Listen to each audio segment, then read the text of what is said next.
The reason why general impression in the world is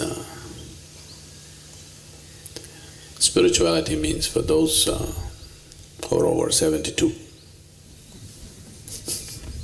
There are only few candidates here. Is because of the lifeless nature of what it is.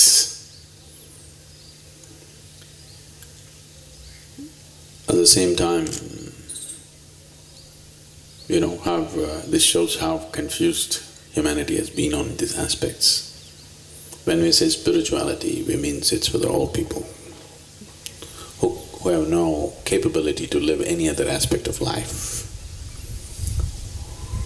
If you can't eat properly, if you can't live properly, if your head has begun to shake, then go sit with the guru and talk something spiritual. But at the same time, when we say somebody is spirited, it means he's full of life, isn't it?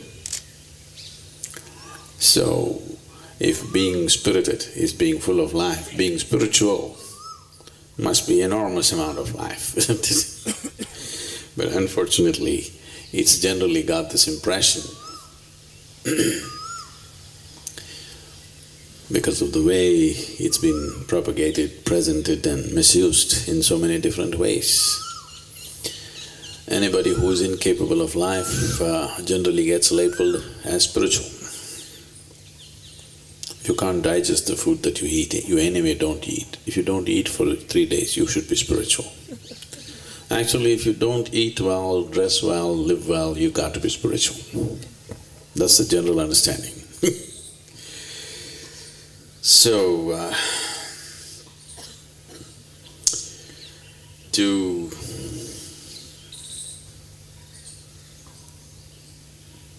we must drop the word spirituality. People, all of you should drop this idea, I am on a spiritual path.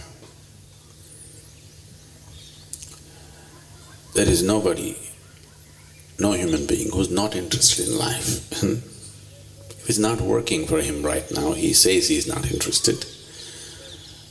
But if it begins to work a little bit, he's interested, isn't it? Yes, things go bad. Today he says he's not interested. Tomorrow, if you show him a little hope, things may turn out well, suddenly he's interested. So, anyway you're interested in life,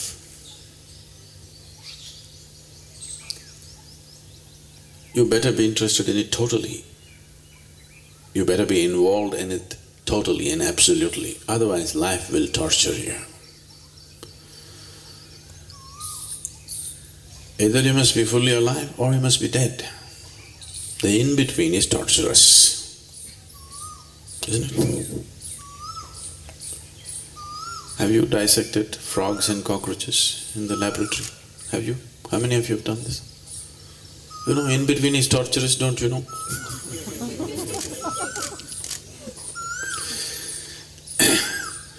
One part is working, another part is not working, is always torturous, isn't it? So people should not wait for life to become torturous and then try to become fully alive. Spiritual process means you are alive in all dimensions, not just in the physical dimension. Everything in you is absolutely, fully alive, lit up. If this doesn't happen, one way or the other, life will become torture. Nothing need to go wrong. In fact, if everything goes right, it becomes much more torturous rather than being something wrong. Because if something is wrong, you'll be fighting to fix it. It'll keep you busy. If everything is perfectly right with your life, you will become even more sick than something being wrong. Don't you see that? When everything is right, people are far more sick and suffering. Then something is wrong means it becomes a challenge, you want to fix it. Most people cannot remain mentally healthy if you fix everything for them in their life, really. Just every aspect of their life, you fix it perfectly and give it to them, 60–70% of the population will become psychologically ill. Right now they're staying healthy because they're fighting for something. They got some cause going.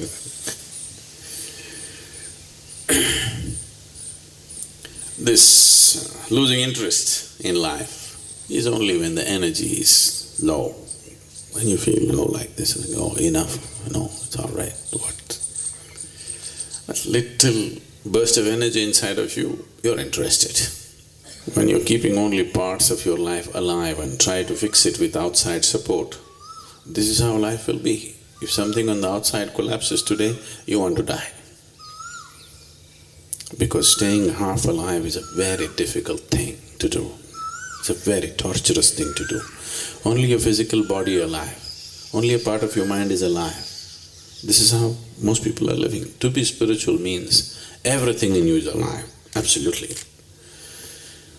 Now there is no choice about being alive or being dead, should I live, to be, not to be. To be or not to be is supposed to be a very intelligent question. It always sounded as the dumbest question to me.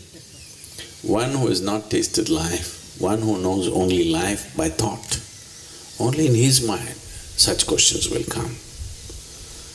If you're alive to your fullest extent, to be, not to be will never come, because whatever happens you will be. Even if you jump into the Hogli, you still be. So, spiritual process is not for the dead or the dying. It's for those who are alive and who wants to become fully alive, absolutely alive, to be alive in all dimensions of who you are. If this doesn't happen, life will torture you in so many ways. It doesn't matter what you fix. It doesn't matter you fix up your finances, it doesn't matter you have insured relationships around you. Insured relationships are always torture anyway.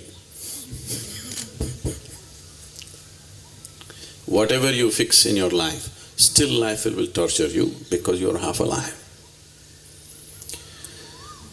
So this idea we have to remove from the world that spirituality is for the dying. It's for the living. Nobody is dying. Everybody is living. You can either live with the body or without the body.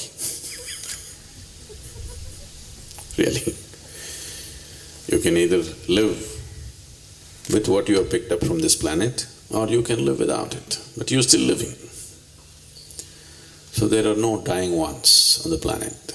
There are only living ones. Some people are preparing to pay back their loan that they gathered from Mother Earth. Some people are trying to hold it for some more time.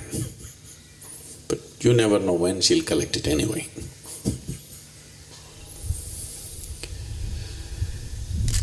So, right now, it's very important that for such a possibility to arise in everybody's lives, we also create a conducive atmosphere in the societies in which we live.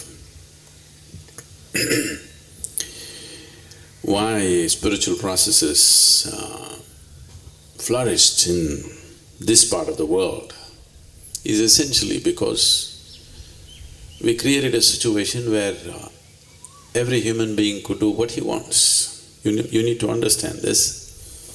This is the only culture which enshrined liberty and freedom as the highest goals of life. Once you're born in India, your goal is mukti. Not God, not heaven. Your goal is mukti. Today we are going about talking as if the idea of liberation, the idea of freedom came to us from elsewhere, but it is not so. For thousands of years, we have always held this as the highest goal in our life. God is not important. God is just a stepping stone. Your mukti is important. Is that so? They've always told you this. Either with God or without God, you get there to a state of absolute freedom. That's the most important thing.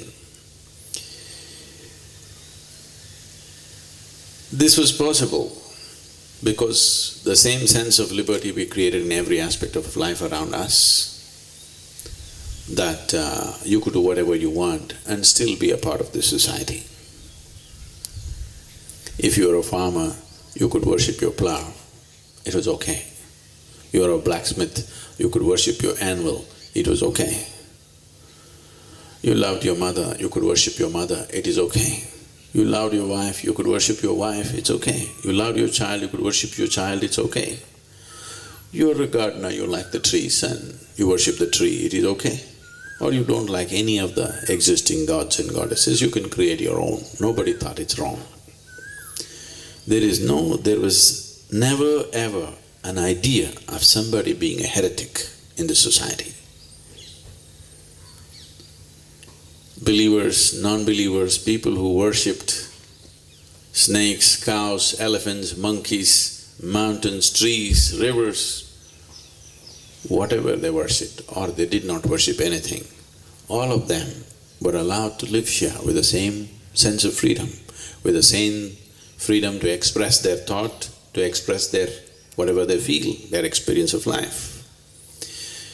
Only if such an atmosphere is maintained, spiritual processes will grow.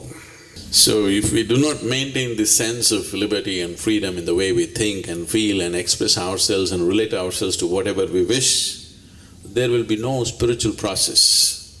There will be no room for people to explore their consciousness. You have to just go by standard book, what is said, that's all there is.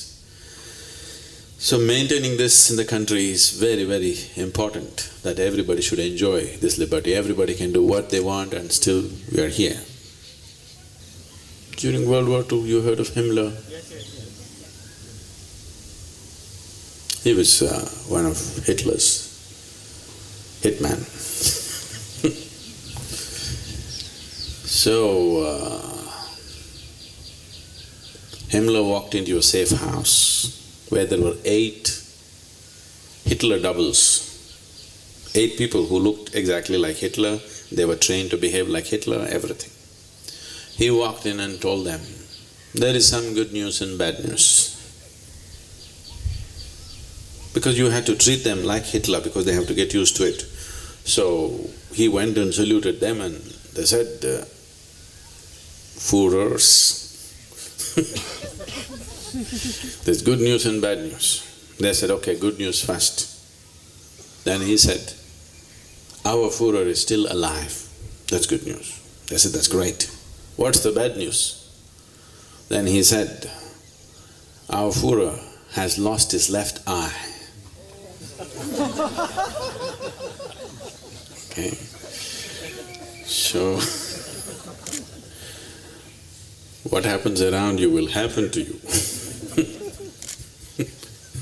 You can't get away with it. What happens around you, what happens to India will happen to all the Indians, isn't it?